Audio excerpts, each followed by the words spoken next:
नमस्कार. मी शेखर करमरकर आणि आपण पाहत आहात चला चलूया. मित्रांनो, नेस्ले या नावाची एक कंपनी आहे, जी मल्टीनॅशनल कंपनी आहे, जी बरेच प्रॉडक्ट्स बनवते, जी स्वित्झर्लंड या देशात तिचं हेडक्वार्टर आहे. आणि त्या कंपनीबद्दल एक गार्डियन नावाच्या वृत्तपत्रामध्ये एक मोठी बातमी प्रसिद्ध झाली 17 एप्रिल रोजी. आणि त्या बातमीशी आपला खूप मोठा संबंध आहे, म्हणून हा व्हिडिओ मी मुद्दाम बनवतो आहे. तर ही बातमी कशाशी संबंधित आहे? तर नेस्ले ही कंपनी जे इन्फंट फॉर्म्युला म्हणजे लहान मुलांना दुधाच्या ऐवजी जे आपण बाहेरनं देतो, तर ती जी पावडर विकतं नेस्ले, त्याचं नाव आहे सिरेलॅक किंवा नेस्टम. अशा बऱ्याच प्रकारचे प्रोडक्ट्स नेस्ले बनवतं. आणि ह्या नेस्लेच्या प्रोडक्ट्समध्ये जी साखर घातलेली असते त्याच्याबद्दल ही बातमी आहे. तर या बातमीचं वैशिष्ट्य किंवा मुख्य भाग असा आहे की नेस्ले ही कंपनी जेव्हा सेम प्रोडक्ट म्हणजे तेच एकच प्रोडक्ट हे वेगवेगळ्या देशांमध्ये विकते, तेव्हा त्याच्यामध्ये साखरेचं प्रमाण हे वेगळं वेगळं असतं. म्हणजे युरोपियन युनियन किंवा युरोपमधले जे देश आहेत त्या देशांमध्ये जेव्हा ही कंपनी एक सिरेलॅक विकते, तेव्हा त्यात साखर असते 0, त्यात साखर घातली जात नाही. आणि हेच सिरेलॅक जेव्हा इथिओपिया किंवा बाकीच्या आफ्रिकन देशांमध्ये विकलं जातं, तेव्हा त्याच्यामध्ये एका सर्विंग म्हणजे आपलं बाळ एक बाटली जे पितं एका वेळेस, किंवा एक बाटली बनवायला जी काही पावडर लागते, तर तेवढ्या पावडरमध्ये साधारणतः 6 ते 7 ग्रॅम साखर, जी खूप झाली, घातली जाते. आणि भारताशी संबंधित जर बोलायचं झालं तर ही नेस्ले जेव्हा भारतामध्ये सिरेलॅक विकते, तेव्हा त्याच्यामध्ये 2.5 ते 3 ग्रॅम साखर घातली जाते. जेव्हा बाळाला आपण म्हणजे आई दूध पाजते 6 महिन्यापर्यंत किंवा 1 वर्षापर्यंत, आणि त्याच्यात जर काही प्रॉब्लेम असेल, म्हणजे आई आजारी असेल, आईला वेळ नसेल, आई कामावर जात असेल, तर आपण इन्फंट फीडिंग फॉर्म्युला किंवा बाहेरची सिरेलॅक पावडर वापरतो. त्या पावडरमध्ये पाणी घातलं जातं, ते ढवळलं जातं आणि मग ते बाटलीत भरून बाळाला पाजलं जातं. असं साधारणतः ती सिरेलॅक वापरली जाते. आता तुम्ही म्हणाल की एका सर्व्हिंगमध्ये म्हणजे एका वेळच्या पावडरमध्ये जर 3 ग्रॅम साखर असेल तर काय बिघडतं? तर इथे 2-3 मुद्दे येतात. की पहिला मुद्दा आहे की बाळांना वरचं पावडर वापरून बनवलेलं दूध द्यावं की देऊ नये, हा आजच्या व्हिडिओचा मुद्दा नाही. त्याच्यासाठी मी वेगळा व्हिडिओ बनवणार आहे. दुसरं असं आहे की all children are not equal, अशा प्रकारचं हे सिरेलॅक किंवा नेस्लेचं वर्तन आहे. म्हणजे युरोपियन युनियन किंवा युरोप ह्या खंडामधली जी मुलं आहेत ती काहीतरी सुपेरियर आहेत किंवा ती काहीतरी विशेष आहेत. आणि आफ्रिकेतली किंवा भारतातली मुलं जी आहेत त्यांना आपण काहीही कचरा खाऊ घातला तरी चालतो.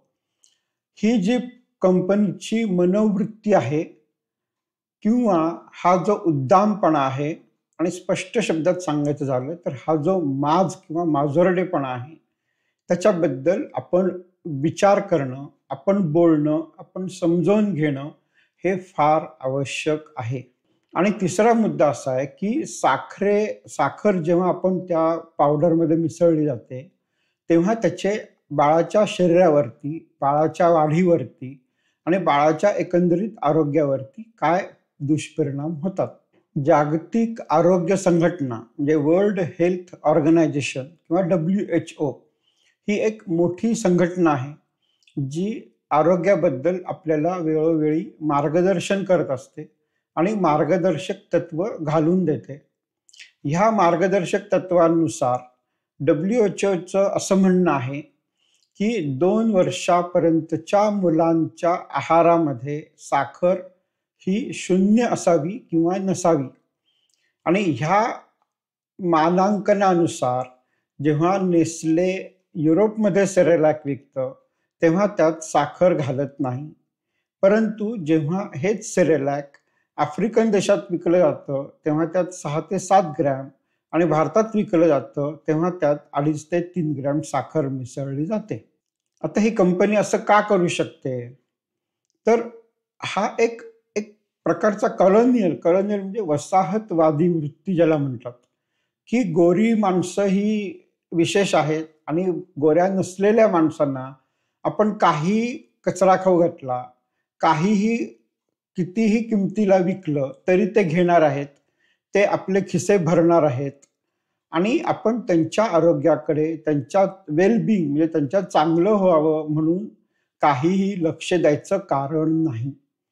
नेस्ले त्याच्या जाहिरातीत असं म्हणते, की आम्ही हे जे काही प्रॉडक्ट आहे, म्हणजे हे जे काही पावडर आहे, ती बनवताना त्याच्यात आम्हाला खूप एक्सपिरियन्स आहे. म्हणजे 155 वर्षाचा अनुभव आहे, असं ती नेस्ले त्या जाहिरातीमध्ये म्हणते. मला फक्त असं म्हणायचं आहे, की नेस्लेला 155 वर्षाचा अनुभव आहे. पण तो अनुभव हा चांगलं प्रॉडक्ट बनवण्याचा नाहीये. तर 155 वर्ष लोकांना लुबाडण्याचा, लोकांना गंडवण्याचा, लोकांना मूर्ख बनवण्याचा आणि लोकांच्या टाळूवरचं लोणी खाण्याचा हा अनुभव आहे. मी तुम्हाला एक गोष्ट मुद्दाम सांगू इच्छितो मित्रांनो, की ह्या नेस्ले कंपनीची एक प्रॉडक्ट लाईन किंवा दूध पावडर ही त्यांनी साधारण 1960-1970 साली आफ्रिकन खंडामध्ये विकली आणि त्याचा खूप खूप मोठा स्कॅन्डल किंवा स्कॅम झालेला किंवा घोटाळा झालेला होता. तो घोटाळा असा होता, की जेव्हा आफ्रिकन देशांमधली एखादी आई, एखादी माता मुलाला जन्म देते, तेव्हा नेस्लेचे लोक त्या दवाखान्यात जायचे, त्या आईकडे जायचे आणि तिला एक मोठाच्या मोठा दूध पावडरचा सेरेलॅकचा डबा फ्री फ्री एकदम फुकट द्यायचे आणि सांगायचे, की पुढचे 2 महिने तू बाळाला कितीही दूध पावडर वापर, संपली तर चालेल, आम्ही दुसरा डबा देतो आणि तू हे वापर. त्यामुळे प्रॉब्लेम असा यायचा, की 2 महिने ती आई ह्या भ्रम किंवा ह्या समजुतीत असायची, की हा एक काहीतरी विशेष डब्बा आहे, म्हणजे विशेष असं एकदम काहीतरी सुपर फूड, अतिशय चांगलं अन्न आहे माझ्या बाळासाठी आणि ते ती त्याला द्यायची. मग गंमत अशी व्हायची, की 2 महिन्यानंतर आईचं दूध हे खूप कमी व्हायचं. कारण आई अंगावर पाजत नव्हती त्या काळामध्ये, कारण तिला फ्रीमध्ये पावडर मिळाली होती. आणि एकदा 2 महिन्यानंतर जेव्हा पावडर संपेल, तेव्हा कंपनी म्हणायची, "ठीक आहे, आता तुला पावडर पाहिजे का? ठीक आहे. मग आता हे या किमतीला विकत घे." म्हणजे ती डॉलर बेस्ड किंमत असायची आणि आफ्रिकन देशांमधल्या लोकांना ती किंमत परवडत नव्हती. मग एकीकडे बाळाला पावडर विकत घेऊन पाजणं परवडत नाहीये, दुसरीकडे आईचं दूध अंगावरचं संपलेलं आहे. अशा त्या विचित्र अवस्थेमध्ये त्या बायका जायच्या. नंतर त्या बायका काय करायच्या, की त्यांच्याकडे थोडंसं जी काही परवडेल तेवढी ते पावडर विकत आणणार आणि त्याच्यामध्ये पाणी घालून त्या बाळाला पाजणार. नुसतं पाणी पिऊन बाळाची तब्येत सुधारत नाही, चांगली होत नाही, त्याला अन्न मिळत नाही. त्याच्यामुळे त्या बालकाचं, त्या लहान बाळाचं कुपोषण व्हायचं आणि कुपोषण झाल्यामुळे ते बाळ मरण पावायचं. कारण आईकडे पावडर घेण्यासाठी पैसे नसायचे. म्हणजे ह्याचा मतितार्थ असा आहे, की नेस्ले ह्या कंपनीला स्वतःच्या प्रॉफिटसाठी बाकीची म्हणजे लहान मुलं मेली तरी सुद्धा त्यांना त्याच्याशी देणं घेणं नव्हतं. आणि हा जेव्हा स्कॅम उघड झाला तेव्हा त्यांना हा प्रकार बंद करायला लागला. हा नेस्ले कंपनीचा इतिहास आहे आणि त्यांना 155 वर्षाचा लोकांना गंडवण्याचा अनुभव आहे. नंतर ह्या बातमीच्या नंतर 2 दिवसांनी नेस्ले या कंपनीच्या भागधारकांची म्हणजे शेअर होल्डरची सभा आयोजित केलेली होती. कुठलीही कंपनी दर 3 महिन्यांनी अशा प्रकारची सभा घेत असते. या सभेमध्ये नेस्ले कंपनीचे शेअर ज्या मोठ्या मोठ्या इन्व्हेस्टरकडे आहेत, त्यांनी अशी मागणी केली, की नेस्ले जे प्रॉडक्ट्स बनवते, तर त्याच्यामधनं मीठ, साखर आणि तेल किंवा फॅट ह्याचं प्रमाण कमी करावं. कारण लोक आता जास्त हुशार व्हायला लागलेले आहेत आणि हे पदार्थ घातलेले लोक आता खाईना झालेत किंवा ते वाईट आहे असं त्यांना कळायला लागलेलं आहे. तर अशी मागणी नेस्लेच्या मॅनेजमेंटनी फेटाळून लावली. हा मोठा मुद्दा आहे मित्रांनो, की त्यांना हे नको आहे, म्हणजे त्यांना ही साखर घालायची आहे, मीठ घालायचं आहे, फॅट घालायचं आहे, त्याच्यातून प्रॉफिट कमवायचं आहे. तुम्हाला डायबिटीज झाला, ब्लड प्रेशर झालं, तुमची पोरं मेली, त्यांना देणं घेणं नाही आहे. मग तर मुख्य मुद्दा असा येतो, की नेस्ले ही एवढ्या हौसेनी साखर का घालते आपल्या पावडरमध्ये, सेरेलॅकमध्ये, लहान मुलांच्या सेरेलॅकमध्ये, जेव्हा WHO म्हणतो की 2 वर्षापर्यंतच्या मुलांना साखर खायला देऊ नका. तर पहिला मुद्दा आहे प्रॉफिट, नफा. किती पैसे मिळतात. सेरेलॅक पावडर ही साधारणतः भारतामध्ये सध्या 1000 ते 1100-1200 रुपये किलो या भावाने विकली जाते. विचार करा मित्रांनो, टनावारी साखर विकली जाते आणि ही साखर 50 ते 60 रुपये किलोनी बाजारातनं नेस्ले कंपनी विकत घेणार आणि पावडरमध्ये घालून ती तुम्हाला 1100-1200 रुपये किलोनी विकणार. म्हणजे स्ट्रेट नफा त्यांचा 90-95% वरती जातो. जर कुठल्याही कंपनीला एखादा प्रॉडक्टमधनं जर 90%-95% नफा मिळत असेल, तर ती का नाही साखर घालणार? दुसरा मुद्दा असा आहे, की जेव्हा त्या पावडरमध्ये साखर घातली जाते आणि ते दूध बाळाला पाजलं जातं, तर ते दूध बाळाला आवडतं. कारण ह्याच्याबद्दल मी अजून एक व्हिडिओ बनवणार आहे, की आपल्याला साखर का आवडते. तर ही घातलेली साखर आवडल्यामुळे बाळ दूध जास्त पितं आणि त्यामुळे त्यांची पावडर जास्त खपते. हा झाला दुसरा मुद्दा.